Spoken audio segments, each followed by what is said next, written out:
Assalamualaikum warahmatullahi wabarakatuh. Selamat pagi anak-anak. Sebelum kita memulai pembelajaran pada pagi hari ini, alangkah baiknya kita berdoa terlebih dahulu. Berdoa mulai. Berdoa selesai. Hari ini masuk semua ya anak-anak. Hari ini kita akan membahas materi tentang Sunan Bonang, Sunan Kalijaga, dan Sunan Derajat.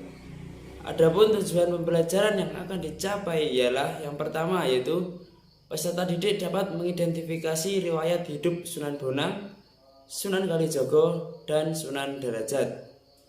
Yang kedua yaitu peserta didik dapat mengidentifikasi pendidikan dan pengembangan ilmu Sunan Bonang. Yang ketiga yaitu peserta didik dapat menganalisis karya sastra yang ada pada Sunan Bonang. Yang keempat yaitu peserta didik dapat menganalisis cara berdakwah Sunan Kalijaga. Yang kelima yaitu peserta didik dapat mengidentifikasi filosofi Sunan Derajat. Yang keenam, peserta didik dapat menganalisis karya sastra yang ada pada Sunan Derajat.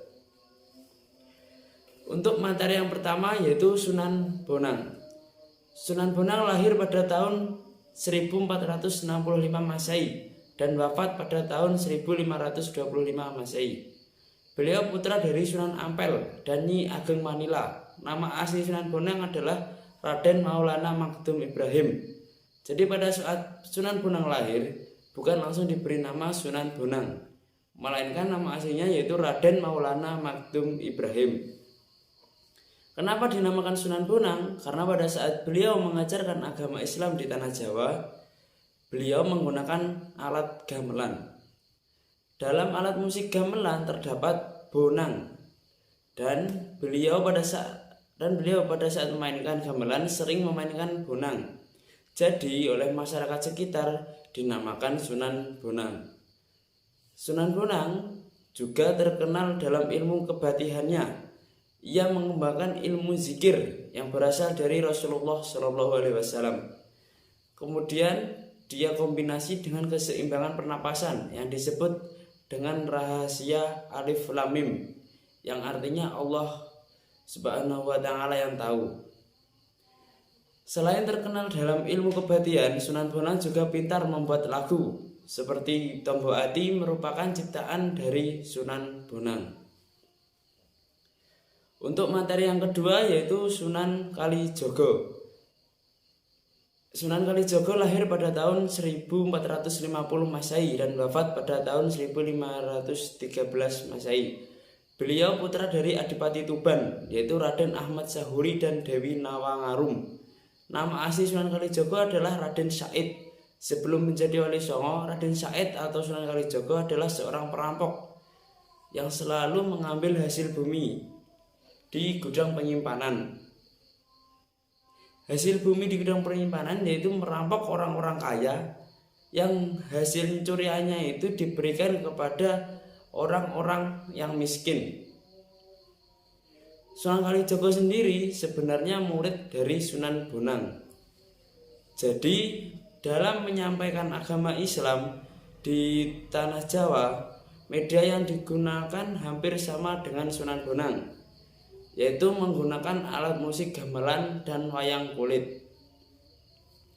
Sunan Kalijaga sendiri juga pintar dalam membuat lagu seperti Sunan Bonang. Seperti Lir-Ilir dan Gundul-Gundul Pacul merupakan ciptaan dari Sunan Kalijaga. Selanjutnya materi yang ketiga yaitu Sunan Derajat. Sunan Derajat lahir pada tahun 1470 Masehi dan wafat pada tahun 1522 Masehi. Beliau putra dari Sunan Ampel dan Nyi Ageng Manila. Jadi sebenarnya Sunan Derajat ini adalah saudara kandung dari Sunan Bonang. Nama asli Sunan Derajat adalah Raden Khosim. Kemudian pada saat Sunan Derajat besar, beliau mendapat gelar dan namanya berubah lagi menjadi Raden Syarifuddin. Dengan keturunan kecerdasan dari ayahnya, Sunan Derajat menguasai ajaran Islam. Ia menyebarkan agama Islam di desa Derajat sebagai tanah perdikan di Kecamatan Paciran. Di sana ia mendirikan pesantren Dalem Dhuwur. Tempat ini diberikan oleh kerajaan Demak Ia diberi gelar Sunan Mayang Madu oleh Raden Patah pada tahun 1442 Masehi sampai 1520 Masehi. Ia memegang kendali kerajaan di wilayah Perdikan Derajat sebagai otonom kerajaan Demak selama 36 tahun. Ia sebagai wali penyebar Islam yang terkenal berjiwa sosial, sangat memperhatikan nasib kaum fakir miskin. Ia terlebih dahulu menguasakan kejahteraan sosial baru memberikan pemahaman tentang ajaran Islam. Motivasi itu lebih ditekankan pada saat Sunan Bonang menjadi memegang kerajaan atau kedermawan untuk mengatasi kemiskinan dan menciptakan kemakmuran. Selain itu, Sunan Derajat juga pintar membuat tembang mecopat, yaitu pangkur. Mungkin anak-anak ada yang mau ditanyakan? Jika tidak ada yang ditanyakan, Bapak akhiri pertemuan kali ini. Kurang lebihnya mohon maaf, dan untuk anak-anak jangan lupa belajar di rumah ya. Dan kita lanjut materi di minggu depan. Kurang lebihnya mohon maaf. Wabillahi taufiq wal hidayah. Wassalamualaikum warahmatullahi wabarakatuh.